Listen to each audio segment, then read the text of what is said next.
નમસ્કાર મિત્રો, કેમ છો બધા?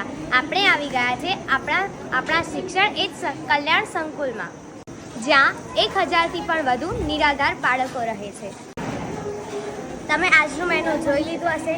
સરસ મજાનો રસ છે, મગ છે, દાળ ભાત છે અને રોટલી છે. જો તમે અહીંયા આવવા માંગતા હોય તો તેનું એડ્રેસ છે ખેડા જિલ્લાના વાસોદ તાલુકાના લવાર ગામમાં, એટલે કે આપણા બાપુના ગામમાં. તો તમારું નામ શું છે? દ્રષ્ટિ વંદે માતરમ. તમે ક્યાંથી આવ્યા છો? રાજકોટથી. તો તમારું નામ શું છે? મારું નામ નિશા વંદે માતરમ. તમે ક્યાંથી આવ્યા છો? હું સુરતથી. તો તમને આ વિડીયો કેવો લાગ્યો તે તમે કોમેન્ટમાં અચૂકથી જણાવજો. થેન્ક યુ સો મચ કે તમે બધા અમને આટલો બધો સપોર્ટ કરો છો.